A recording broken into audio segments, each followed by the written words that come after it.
you know exactly where things need to go, you have your ending product, and you are working so hard to see what it looks like in the end. And somewhere where I sit at in my life is when I play tennis.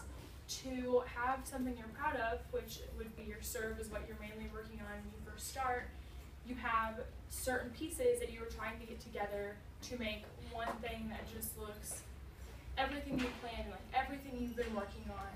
And so what's important is having a high ball toss, knowing how to hold the racket, and knowing how to swing your ball. So on that note, the first step is how to do a ball toss. So what I fault in most often is my ball toss is not high enough. A lot of people don't realize that the ball toss needs to be higher than you ever think it would need to be. What's going to happen is you're going to want to hit your, okay, the ceiling's way short, but when you reach up and extend with your arm all the way up and your racket up, you want your ball to be, like the height of your toss needs to be hitting your racket. So you don't want to shove it, so you don't want it like way out in front of you, and you don't want it to be way behind you. You want it to be just high enough and out in front that if you were to drop it, it'd land right in front of you to your right, left if you're a left-handed server, but it's not going to hit you and it's not going to be so far forward you have to reach. So now that you know that your ball toss needs to be really high, how would you toss a ball? You're probably thinking, like, why is it important that I know how to throw a ball into the air?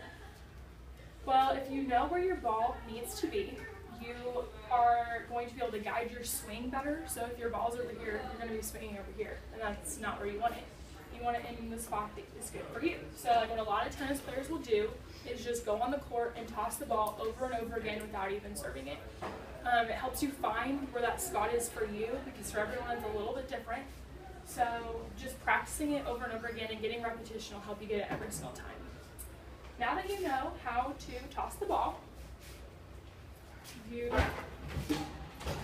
need to know how to hold the racket. So how I learned to hold the racket for a serve, just kind of like the general way I learned when I was younger, is if you hold the racket like split down the middle and you use like this U of your hand and place it right here and you wrap your fingers around, your thumb is going to rest on this flat side and your finger is going to be wrapped around. When you go to serve or in any play, you usually choke down on the racket, which is having your hand lower. And this is called the continental grip, which is what most everyone uses to serve. Professionals do it a little bit differently. They've been playing for a long time and they know what's really good for them. So it just kind of depends. When you play, actually after you're done serving, you change your grips mid-play. So you'll use a continental grip.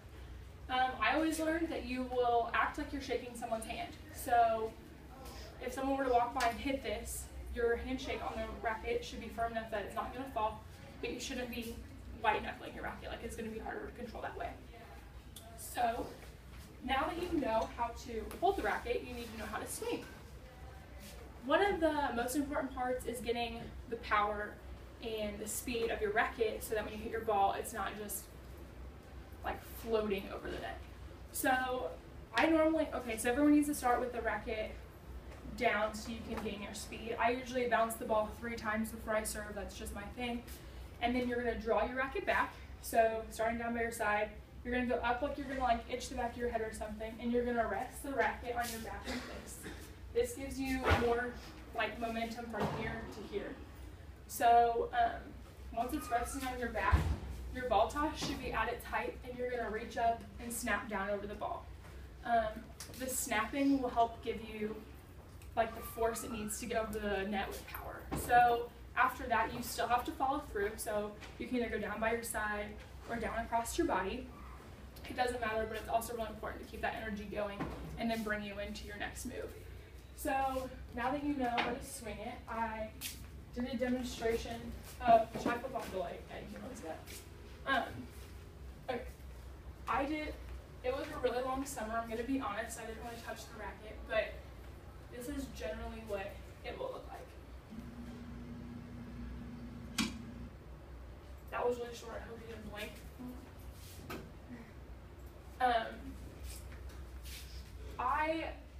More you play, the better you're gonna get, and I think my fastest serve is like, I think I've got it up to like 77 miles an hour, And just like the more you keep playing, the better you're gonna get. So now that you know where your ball toss needs to be, how to hold the racket, and how to swing, I hope you can like learn now and just keep playing until you're older. It only takes one other person to get out and play. So whether you want to learn forever or just try something new, I hope you try my techniques on how to serve a ball.